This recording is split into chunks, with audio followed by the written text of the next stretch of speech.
오늘은 사도행전 22장의 말씀을 함께 생각하려고 합니다. 사도행전 22장의 말씀은 지난 시간 사도행전 21장의 말씀에 이어서 계속하여서 주님의 뜻을 살펴나가는 바울의 활동에 대해서 말씀하고 있습니다. 그러므로 오늘 말씀의 제목은 지난 시간과 함께 이어서 은혜의식과 주 뜻, 주님의 뜻을 살펴나가는 것이죠. 사도 바울이 예루살렘에 도착을 했습니다. 예루살렘에 오기 전에 주님의 종들로부터 그곳에 가시면 안 됩니다 하고 만류를 받았는데, 사도 바울은 그러한 때에 이제 고난이 있으니까 고난을 피하자, 고난이 있으니까 그 길을 가지 말아야 되겠다, 이렇게 단순히 생각지 아니하고 그 일을 놓고 주님 앞에 기도드려서 주님께서 주시는 뜻이 무엇인가 하는 것을 사도 바울이 그것을 깨닫고 그것을 붙잡고 이제 그럼에도 예루살렘에 가는 것이 주님께 대한 나의 사명이다 하고 주님의 종들을 위로하고 주님의 종들을 주님의 말씀으로 붙들었습니다. 예루살렘에 도착하여서 이제 있었던 일들을 지난 시간에 잠시 생각하였습니다. 지난 시간에는 예루살렘에 도착하니까 바울 일행이 야고보와 장로들을 만났습니다. 야고보와 장로들은 예루살렘 당시의 그 사정을 잘 알고 있었기 때문에 바울이 예루살렘에서 어떤 일을 겪게 될 것인가 하는 것을 우려해서 제안을 했죠. 사도 바울이요, 이렇게 하십시오 하고 이제 그들 가운데에서 이방 사람들인데 네 사람이 주께 대한 서원을 뜻해서 이제 결례를 행하려고 하는 자들이 있어서 그들을 데리고 성전에 들어가십시오. 가서 결례를 행하기까지 기다린 후에 이제 그 결례를 다 행하십시오. 그리고 거기에 필요한 이제 나시린의 서약과 같이 머리를 깎는 일이 필요할 때 그 머리 깎는 데 필요한 그 비용도 사도 바울께서 다 내십시오. 그렇게 하면은 유대인들, 그 당시에 유대인들이 가지고 있는 당신 바울에 대한 선입견, 당신은 곳에 다니면서 율법을 반대하고 율법을 행하지 않아도 된다, 이렇게 가르쳤다고 하는 그 오해를 풀 수 있을 것입니다. 이렇게 권하여서 바울이 이제 야고보와 장로들의 권함을 받고 그것이 주님께서 그들을 통해서 주시는 권면인 줄 알고 그걸 잘 받아서 그대로 했습니다. 그대로 하니 그 결과가 어떻게 됐습니까? 그 결과는 유대인들이 이제 일종의 이제 누명을 씌워서 사도 바울의 그 진의 진심, 사도 바울의 그 진실된 마음에서 하려고 하는 그 뜻, 그거는 이해하려고 하지 않고 그냥 겉으로만 조금 본 것이 무엇입니까? 사도 바울이 이방인을 데리고 성전 안에 들어가는 걸 보지 않았습니까? 그러니까 거룩한 곳에, 성전, 그들이 생각하는 거룩한 주의 성전에 할례받지 않은 이방인을 데리고 갔다 하는 유명을 씌워가지고 이제 사람들을 이제 선동을 했죠. 소동해가지고 그래서 어떻게 됐습니까? 유대인들이 이제 그들에게 달려들어서 그를 성전 밖으로 끌어내서 그를 죽이려고 하지 않았습니까? 그런 소문이 천부장에게 들렸습니다.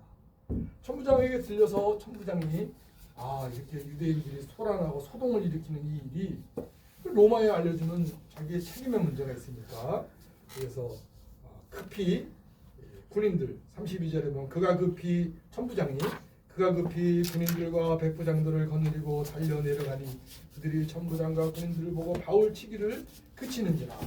바울이 이렇게 내맞고 있는 그런 중에서 천부장이 소문을 듣고 그 소식을 듣고 급히 거기에 대처한 것을 힘입어서 그걸 통해서 바울이 죽게 되는 그런 자리에서 이제 다행히 위급을 면하게 됩니다. 그리고 천부장이 어떻게 합니까? 그를 영내로 데리고 가라. 이렇게 하니까 거기까지 쫓아옵니다. 유대인들이 거기까지 쫓아오면서 어떻게 합니까? 35절, 이거 21장입니다. 지난주 21장. 바울이 층대에 이를 때에 무리의 폭행으로 말미암아 군사들에게 들려가니, 바울을 데리고 가니까 그냥 그걸 쫓아와서 막 폭행을 하는 거예요. 그러니까 이래서는 안 되겠다 해서 군사들이 그를 그냥 붙들어 그를 들어가지고 데리고 가서 이제 가는 길에 사도 바울이 내가 죽을 뻔했는데 살았다. 물론 이런 생각은 물론 가졌겠지만 거기에 생각이 더 가 있는 게 아니고, 바울은 항상 그런 가운데서도, 이게 참 어려운 일 아닙니까? 간신히 자기를 죽이려고 달려드는 그 폭행에서 간신히 건진받았으면은 아유 살았구나 하는 생각 갖는 것이 우리 생각일 텐데, 바울이 그런 가운데서 무엇을 말합니까? 천부장에게 구합니다. 천부장이요, 내가 혹시 말해도 되겠습니까? 이렇게 해서 말할 기회를 얻습니다. 지난주에 21장인데 21장 40절 마지막 절에 천부장이 허락하거늘 바울이 층대 위에 서서 백성에게 손짓하여 매우 조용히 한 후에, 소란이 있고 그런 아주 소동이 있는 가운데에서 이제 이렇게 발언할 수 있는 그런 기회를 얻으니까 바울이 손짓해서 그 소리를 잠재웠습니다. 그리고 조용히 한 후에 히브리 말로 말하니라. 당시에 이제 생활에서는 아람 말을 쓰는데 히브리 말로 말하니라. 그러니까 히브리 말로 하는 거면은 다수의 유대인들이 들을 때 우리 같은 동족이구나 이렇게 생각했겠죠. 오늘 22장 말씀은 이제 바울이 그 천부장에게 말할 기회를 얻고 또 그 무리를 진정시킨 다음에 그 군중을 향해서 하는 일종의 연설이기도 합니다. 말입니다. 22장 1절 말씀에 부형들아, 내가 지금 여러분 앞에서 변명하는 말을 들으라. 2절에 그가 히브리 말로 말함을 듣고 더욱 조용한지라. 히브리어로 말하니까 자기 동족이구나 생각을 갖고 조용하게 이제 듣게 된 것입니다. 그렇게 해서 무엇을 쭉 얘기합니까? 3절부터 쭉 나는 유대인인 것을 분명히 했어요. 길리기아 다소에서 났고 이성에서 자라 가마리엘의 문화에서 우리 조상들의 율법에 엄한 교훈을 받고, 사도 바울이 청년의 시절을 그냥 보내지를 않았어요. 물론 곁길로 잘못 가서 주님의 도에 대한 이해가 없기 때문에 주님의 도를 좇는 자들을 박해하는, 죽이는 데까지 가담하는 그러한 아주 심한 곁길로 갔지만, 바울의 중심에는 무엇이 있었습니까?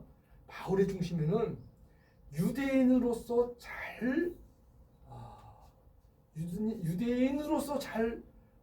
행해나가야 되겠다. 유대인이 무엇인가? 하나님께서 유대인을 택하셨다고 조상 때부터 말씀하셨는데, 하나님께서 어떤 분이신가? 이거 바울의 마음에 그것이 중심에 있었던 거예요. 그래서 여기 무엇을 말합니까? 가말리엘의 문화에서 우리 조상들의 율법에 엄한 교훈을 받았고, 그러니까 율법을 배우는데 이를테면 머리로만 배운 게 아니에요. 율법을 배우는 것은 어떤 것입니까? 하고 바른 스승들이 이러이러한 것을 율법대로 행하며 살아야 합니다 하고 가르친 거예요. 그리고 아주 엄하게 가르친 거예요. 여러분들은 이방인이 아니에요. 여러분들은 하나님의 택한 백성이에요 하고 엄한 교훈을 따라서, 그리고 성경의 율법에 가르치는 그 율법의 말씀을 지키려고 그 아주 엄한 교육을 잘 받았던 청년이었습니다. 그걸 밝혔어요. 제가 우리 조상들의 율법에 엄한 교훈을 받았고, 이제 무엇을 밝힙니까? 오늘 너희 모든 사람처럼 우리 앞에서도 바울이 얘기할 때 보면은 듣는 사람들하고 자신이 그 같은 처지에 있다는 것을 밝혀요. 그 바탕이 무엇일까요? 그거는 여러분도 죄인인데 하나님 구원 안에 있고 저도 죄인인데 하나님 구원 안에 있습니다. 그러니까 구원받은 사람이 마치 선민의식이 잘못 들어가면은 나는 하나님의 택한 백성인데 너희들은 누구냐? 이런 사고 나는 하나님의 말씀대로 잘 사는데 너희들은 그렇게 사느냐? 이런 사고로는 복음을 전할 수 없는 거예요. 그런 사고로는 복음을 너희하고 나하고 이렇게 좀 떨어져 있어 이런 사고로는 복음을 전할 수 없는 거예요. 주님은 그렇게 복음을 전하라고 사도들을 통해서 말씀하지 않았습니다. 주님께서 사도들을 통해서 복음 전할 때 어떻게 전하라고 하셨습니까? 온유한 마음으로 대답할 말을 준비하라고 했습니다. 온유한 마음으로. 온유한 마음이 뭐예요? 온유한 마음은 높은 마음이 아니에요. 온유한 마음은 낮은 마음이고 그 듣는 사람들을 판단하는 마음이 아니에요. 여기 바울이 지금 뭐라고 말합니까? 여기 바울이 3절에 오늘 너희 모든 사람처럼 오늘 너희 모든 여러분들과 저는 똑같습니다. 어떤 점에서 똑같습니까? 하나님께 대하여 열심히 있는 자라. 그러니까 이 사람들이 지금 몰아가지고 어떻게 했어요? 바울을 지금 막 매를 치고 막 바울에게 폭행을 가하고 이러지 않습니까? 그런데 그거를 탓하는 게 아니에요. 먼저. 그걸 탓하기 전에 그들의 생각에 저변에 무엇이 있는가? 물론 그들이 폭행한 건 잘못된 거죠. 그들이 매를 친 건 잘못된 거죠. 근데 그 안에 완전히 잘못된 것이 아니라는 거예요. 그 안에 인정할 게 있다는 거예요. 그건 뭐예요? 하나님께 대한 열심이 있다. 여러분들이 바울도 하나님께 대한 열심이 있다가 열심을 내다 보니까 열심을 쫓았는데 지식을 안 쫓고 열심만 쫓지 않았습니까? 그러니까 열심히 지식의 바탕 위에서 바른 깨달음 위에서 바른 사명의 바탕 위에서 열심히 나와야 되는데 그런 거 없이 그냥 조금 들은 것 갖고 믿는 거 있잖아요. 조금 들은 것 갖고 믿는 거예요. 그냥 그거 갖고 그게 전부다 하고 그 정도면 됐지 뭐 더 지식이 필요하냐 하는 거예요. 그런 생각 가지고 열심을 내면은 이런 길로 가는 거예요. 오늘 너희 모든 사람처럼 하나님께 대하여 열심히 있는 자라. 저도 그런 열심이 있었습니다. 여러분 열심히 있는 거 그거 완전히 잘못된 건 아닙니다. 하고 그걸 먼저 인정을 합니다. 그런데 4절에서 어떻게 합니까? 내가 이 도를 받게 하여 이 도라고 말합니다. 그러니까 예수님을 믿는 도, 예수님 십자가에 우리를 위해 달리시고 구약에서부터 오실 메시아가 오시면은 메시아는 하나님 아들이심으로 권세자이시지만은 메시아는 하나님의 아들이심으로 능력자이시지만은 메시아는 처음에 메시아가 가는 길은 심판하러 오신 것이 아니다. 메시아는 로마를 물리치러 오시는 것이 아니다. 메시아는 악의 무리를 척결하러 오시는 것이 아니다. 메시아는 먼저 하나님의 뜻을 이루기 위해서 먼저 영원한 대제사장으로 제물이 되러 오신 분이다. 그거를 깨닫지 못하니까 박해하는 거예요. 그걸 깨닫지 못하니까 예수님을 믿는 자들을 처음에 유대인들이 박해한 거예요. 무엇을 깨닫지 못했어요? 메시아 그리스도가 오시면 십자가를 치시러 오신다는 걸 깨닫지 못한 거예요. 그걸 알지 못하니까 그냥 고난을 받는 정도는 이해했을 수도 있어요. 그냥 고난을 받는 정도. 왜냐하면 이전에 선지자들이 고난받지 않았습니까? 그 정도의 메시아일 것이다. 그 정도만 깨달아서는 안 되는 거죠. 그 정도만 깨달으면은 결국은 그리스도는 죽음으로 가지 않는 분. 그리스도는 결국은 살면서 무엇이 되는 거예요? 권세자로 서실 것이다. 고난을 통해서 권세자로 서실 것. 이런 죽음으로 가지 않는 메시아관을 결국은 갖게 되는 거거든요. 내가 이 도를 박해하여 사람을 죽이기까지 하고 자신이 조금 미끄러지는 길을 갔는데 유대인으로서 살다가 하나님께 대한 열심을 갖고 살다가 조금 미끄러지는 길을 갔는데 조금이 아니라 어떤 길까지 간 거예요? 이 도를 박해하다가 사람을 죽이기까지 하고 남녀를 결박하여 오게 넘겼노니. 그러니까 여러분도 열심히 있지 않습니까? 저도 열심히 있었습니다. 그런데 제가 이렇게까지 했습니다. 그런데 사도 바울이 이제 무엇을 얘기합니까? 이제 여기 쭉 얘기하는 내용들을 보면은 다메섹 도상에서 다메섹 도장에서 대낮에 정오에 부활의 주님을 만났다는 것을 증언합니다. 6절에 가는 중 다메섹에 가까이 갔을 때 오정쯤 되어 호련히 하늘로부터 큰 빛이 나를 둘러 비치매. 큰 빛이, 정오에 햇빛이 비치는데 그것보다 더 밝은 빛이라는 뜻이죠. 하늘 위에서 빛이 내리 비친 거예요. 내가 땅에 엎드러져 들으니 소리 있어 이르되 사울아 사울아 내가 왜 나를 박해하느냐 하시거늘 내가 대답하되 주님 누구시나이까 하니 이르시되 나는 네가 박해하는 나사렛 예수라. 여기 듣는 유대인들도 나사렛 예수라는 누군지를 아는 것입니다. 그런데 그 나사렛 예수가 지금 어디에 계십니까? 부활하셔서 하늘 위에 계셔서 음성으로 말씀하시는 거죠.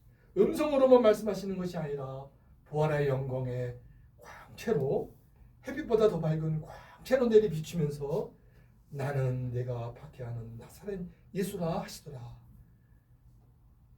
그리고 바울이 이렇게 말합니다. 나와 함께 있는 자들이 빛은 보면서도, 이게 무슨 뜻일까요? 빛은 보니까 햇빛이 밝게 비치는데 그보다 더 밝은 빛이 비치는 것을 나와 함께 있는 사람들이 그거 보았다. 그 광경을 목격했다. 그런데 나에게 말씀하시는 소리는 듣지 못했다. 그러니까 예수님께서 빛은 광채는 보이시면서 그 말씀하는 소리는 누구에게만 들려주신 거예요? 바울에게만 들려주신 거예요. 그러니까 바울이 이것을 고백했습니다. 사람들 옆에 있는 사람들은 그 소리는 못 들었다. 아주 찬란한 광채는 목격했지만 소리는 못 들었다. 그런데 주님께서 나에게 분명히 말씀하셨다 하시면서 내가 이르되 주님 무엇을 하리이까? 주께서 이르시되 일어나 다메섹으로 들어가라. 네가 해야 할 모든 것을 거기서 누가 이르리라 하시거늘 나는 그 빛의 광채를 말미암아 볼 수 없게 되었으므로 너무 빛이 센 빛에 눈이 시력을 잃은 거예요. 그렇죠? 우리가 일상에서 물론 우리가 태양을 바라볼 수가 없잖아요. 그죠? 너무 부셔서 태양을 볼 수가 없죠. 뭐 그렇게 할 수가 없는데 어떤 때에는 본의 아니게 그 아주 센 빛을 보게 될 때가 있잖아요. 그런 일이 뭐 몇 번이고 있었던 것 같은데요. 길을 지나가다가 공사장에 용접하는 일이 있어요.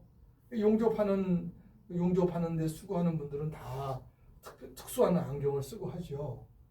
그런데 우리 일상의 일반인들이 그런 곳을 지나가다가 어떤 데는 그냥 그 빛하고 그냥 맞닥뜨리는 거예요. 그 빛이 그냥 눈으로 그냥 들어오는 거예요, 잠시. 그러면 눈이 아주 안 좋잖아요. 근데 그 정도인데 햇빛보다 더 밝은 아주 찬란한 광채를 바울이 음성이 들리니까 그 음성을 향해서 보았던 것이에요. 그러니까 바울이 눈을 잃었어요. 물론 그 광채 때문에 잃기도 하고 주님께서 그의 눈을 감기게 하셨습니다. 그래서 바울이 그런 가운데 있으니까 이제 그러니까 뭐 어떻게 움직이려고 어떻게 가려고 해도 할 수가 없죠. 그러니까 부축을 받고 옆에 있던 사람들에게 말을 하면서 내가 어디로 가야 하겠다. 그렇게 해서 부활의 주님께서 이제 아나니아를 소개합니다. 그 당시에 다메섹 그 지역에서 아나니아가 하나님의 신실한 종으로 주님의 종의 일을 하고 있었습니다. 12절 말씀에 율법에 따라 경건한 사람으로 거기 사는 모든 유대인들에게 칭찬을 듣는 아나니아라 하는 이가 있다. 모든 유대인들에게 칭찬을 듣는 아나니아가 있다. 내게 와 곁에 서서 말하되 형제 사오라 다시 보라 하거늘 즉시 그를 쳐다보았노라. 뭐 사도행전 9장에서는 비늘 같은 것이 벗겨졌다고 그랬죠. 사도행전 9장에서는 이제 그 당시에 아나니아에게 왔을 때 아나니아가 이제 보라 하니까 비늘 같은 것이 벗겨졌다 했습니다. 이렇게 회복되었어요. 놀랍게 부활의 주님께서 그의 시력을 다시 회복시켜 주셨습니다. 이렇게 해서 이제 바울이 주님을 증거합니다. 바울이 어떻게 주님을 증거합니까? 나는 내가 박해하는 나사렛 예수라. 나는 내가 박해하는 나사렛 예수. 이 말씀이 무슨 뜻입니까? 나는 내가 박해하는 나사렛 예수라. 나사렛 예수로 땅에 성육신을 하고 땅에서 활동하던 나다. 하늘에 계신 주님께서 그 말씀하셨다는 것은 이것은 무엇을 뜻하는 거예요? 주님께서 부활의 주님이시다. 주님께서 부활하셨다. 이걸 말씀하는 거예요. 바울에게 주님은 부활의 주님으로 복음을 들려 주신 것입니다. 그리고 이제 말씀합니다. 16절 말씀에 아나니아를 통해서 말씀합니다. 아나니아를 통해서 뭐라고 말씀합니까? 부활의 주님께서 아나니아를 통해서 왜 주저하느냐? 일어나 주의 이름을 불러 세례를 받고 너의 죄를 씻으라. 여기 이 말씀 왜 주저하느냐? 이 말씀이 무슨 재촉하는 말씀이기도 하지만은 왜 주저하느냐? 주저할 수밖에 없죠. 바울이 자신을 생각할 때 주님을 믿는 자들을 박해하고 주님을 믿는 자들을 죽이는 데까지 동참했던 자인데 자기가 어떻게 금방 주님 저를 구원해 주십시오 어떻게 말할 수 있어요? 그렇게 할 수 없잖아요. 죄된 생활을 세상에서 죄된 생활에 있어 온 그런 생활 속에서 회개를 내가 원한다고 회개가 갑자기 이루어집니까? 왜 주저하느냐 하는 이 말씀은 바울에게 회개의 은혜를 베푸시는 거예요. 주저하지 말아라. 내가 큰 죄인이지만 주님께서 너의 죄를 사해 주신다. 주님께서 너에게 큰 은혜를 베푸신다. 주저하지 말아라. 이 말씀은 바울에게 자신의 죄를 돌아보는 바울에게 위로를 주시는 말씀입니다. 일어나라고 합니다. 주의 이름을 불러. 이제 바울에게 무엇을 말씀합니까?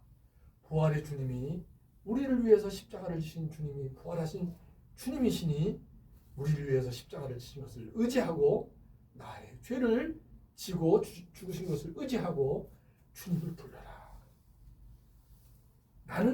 나는 죄인이로소이다 하고 고백하라는 것입니다. 주님을 의지하고 그렇게 하라는 것입니다. 주의 이름을 불러 세례를 받고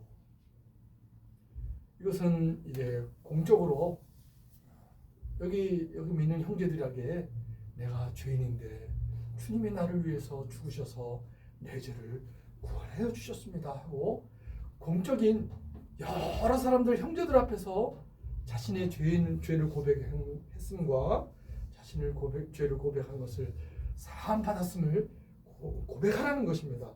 그리고 너의 죄를 씻으라. 스스로 씻으라는 것이 아니죠. 너의 죄를 씻음 받았음을 고하라 하는 것입니다. 너의 죄가 씻음 받았음을 주님 앞에 형제들 앞에서 고하라는 것입니다. 주님이 저의 큰 죄, 저를 용서하여 주셨습니다.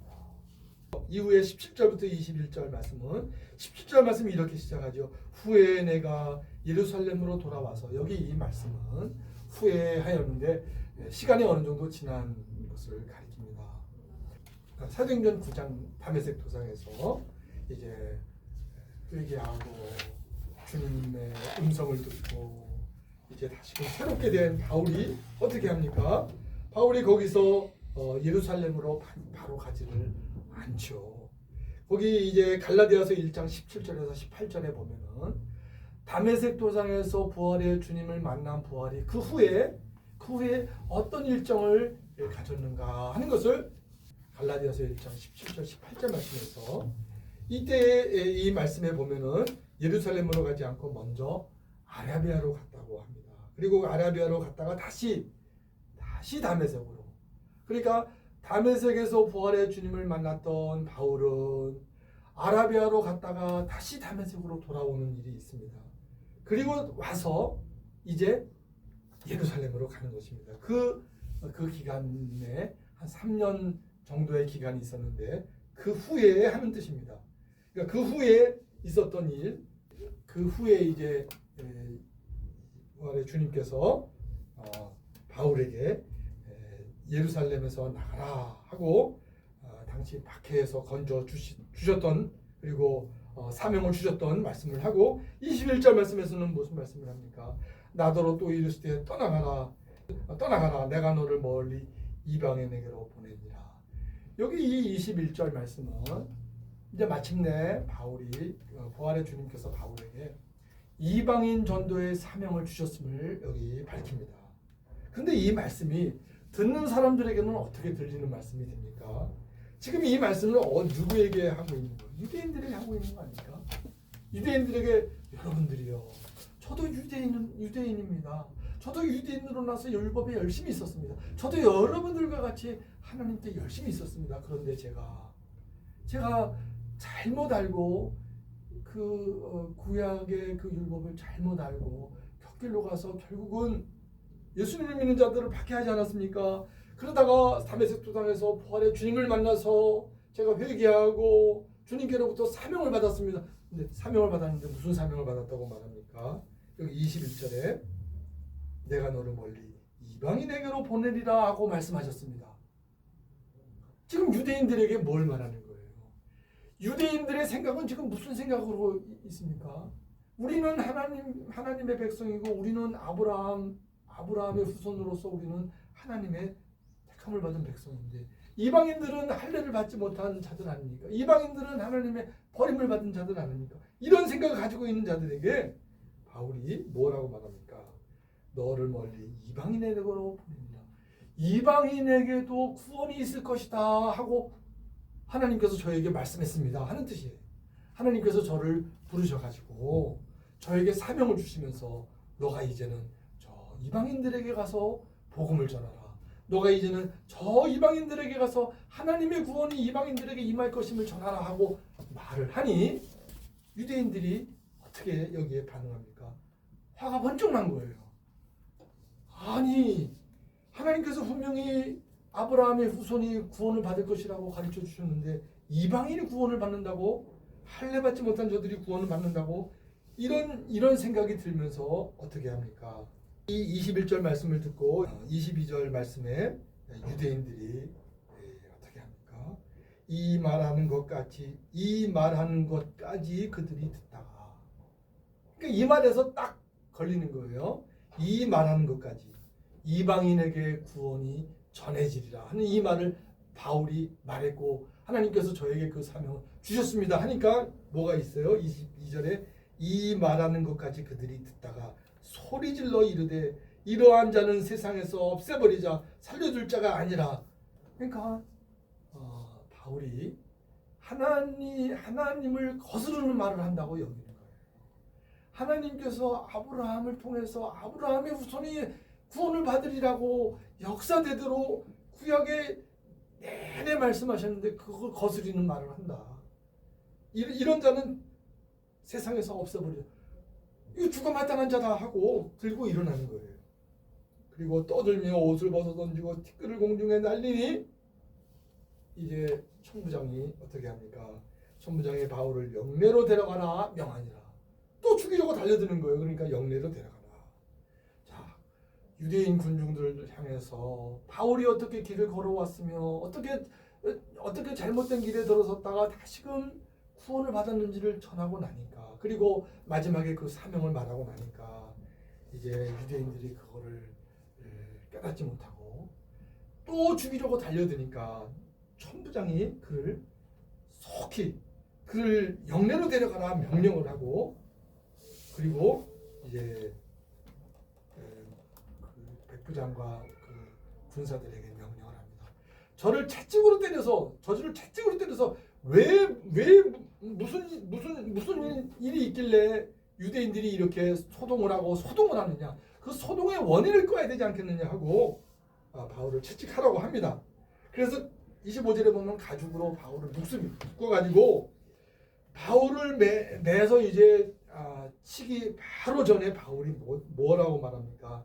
자기 곁에 있는 백부장에게 말을 합니다. 너희가 로마 시민된 자를 죄도 정하지 아니하고 채찍질할 수 있느냐? 바울이 이전에 꼭 필요한 때, 빌립보 성에서 그랬죠. 꼭 필요한 때에는 자신이 로마 시민권이 있는 것을 밝힙니다. 처음부터 밝히질 않죠. 빌립보에서 감옥에 들어가기 전에 나 시민권 있습니다 이렇게 말하지 않았죠. 그러니까 바울이 자신이 로마의 시민권을 가지고 있는 것을 언제 활용합니까?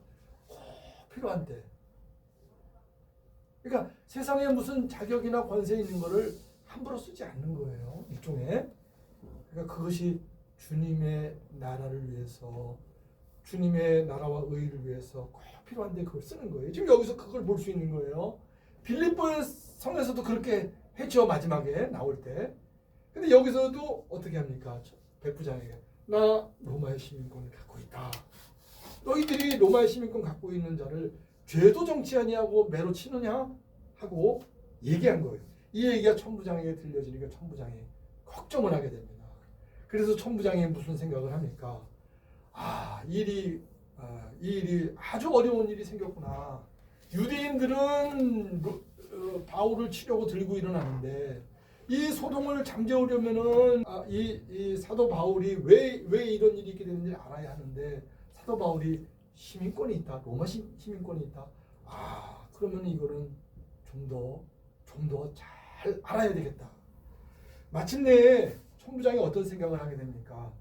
지금 사도행전 22장에서는 유대인 군중들에게 이렇게 이를테면 잘 설득을 하는 말을 전한 건데 이제 23장에 가면은 어떤 일이 있습니까? 이 22장 마지막 절에 어떻게 마칩니까? 22장 마지막 절 이튿날 천부장은 유대인들이 무슨 일로 그를 고발하는지 진상을 알고자 하여 천부장이 이게 뭐 때문에 이렇게 유대인들이 소동하는가 그 진상을 알고자 하여 그 결박을 풀고 명하여 제사장들과 온 공회를 모으고 바울을 데리고 내려가서 그들 앞에 세우니라. 그러니까 천부장이 지금 이 일의 진상을 잘 알아야 되겠다. 그래서 군중들이 떠드는 말로 이것을 규명하려고 하지 않고 이제 유대인의 지도자들을 불러야 되겠다. 사내들인 공회를 소집하는 것입니다. 그래서 그 당시에 유대 사회에서는 때때로 이제 이렇게 로마의 그 관리자들의 요청이 있을 때에는 그걸 협력하는 뜻에서 유대 지도자들이 사내들인 공회를 모였습니다.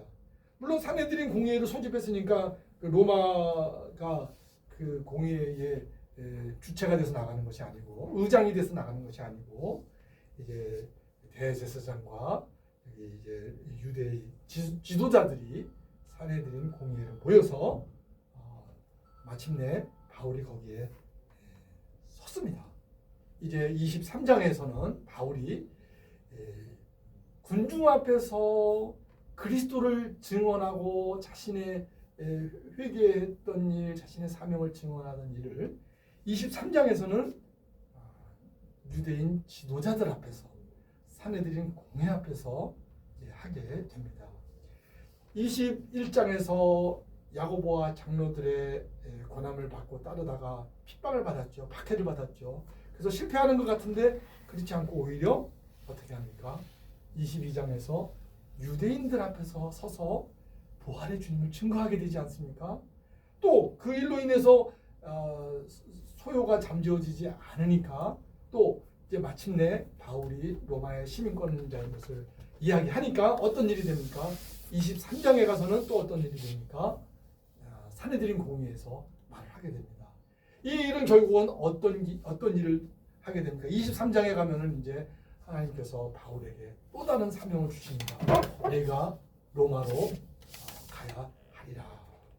예루살렘에 가는 것을 하나님의 사명으로 알고 핍박의 길인지도 알고 세밀하게 주님의 한 걸음 한 걸음을 찾아서 나온 바울이 이제 로마에까지 가는 계기가 된 것입니다. 그러니까 이제 고난의 길이 돼도 이 세상에서 어려운 길이 돼도 그 가운데에서도 주님을 찾는 거예요. 그 일이 무엇인가, 그 어려움이 무엇인가, 그 고난이 무엇인가, 그 가운데에서 주님께서는 믿는 자를 붙드시고 교회를 붙드시고 그렇게 하셔서 주님의 뜻을 이루어가는 일에 그 과정이 되도록 하시는 거예요. 그러니까 바울이 주님의 뜻을 찾아서 나아가는 일에 계속 한 걸음 한 걸음씩 나아갔다 하는 것을 여기서 우리가 봅니다. 이 말씀을 보면서 오늘 이 시대의 교회가 또 주님의 교회에 속한 자녀가 어떻게 어려운 가운데서도 그 어려움이 실패로 가는 길만이 아니라 그 어려움이 주님께서 이끄시려는 길의 과정이 될 수 있도록 주님은 일하신다, 이끄신다 하는 것을 여기서 저희가 볼 수 있습니다. 이 말씀을 생각하면서 함께 기도드리시겠습니다. 거룩하신 주님, 사도 바울이 주님의 인도하심을 잘 깨닫고 나아간 일에 전심하여서 이제 때로는 그 길이 실패하는 것 같지만 주님의 이끄시며 인도하시는 길이 주님께서 모든 것을 쓰시고 또 세상에서 일하는 자들까지라도 쓰셔서 주님의 교회가 가는 걸음이 되게 하시는 것을 이 말씀에서도 보여주시옵나이다. 걸어가신 주님, 바울이 주님께서 가신 길을 본받은 것과 같이 어떠한 형편이 있든지 형통하는 가운데 있든지 어려움에 이르든지 거기에 매몰되지 아니하고 그러한 가운데서도 어떻게든지 주님께서 이끄시는 길이 무엇인지를 찾고 찾아서 나아간 바울의 길을 저희가 보게 하여 주옵소서. 저희도 오늘 이 때에 저희들이 어떠한 형편에 있든지 부활의 주님께서 일하고 계시는 이 은혜의 사실을 깨닫고 저희들이 저희 자신을 주님을 의지하여 주님의 뜻을 구하며 나아가는 저희가 되게 하여 주옵소서. 우리 구주 예수님의 이름으로 기도드리옵나이다.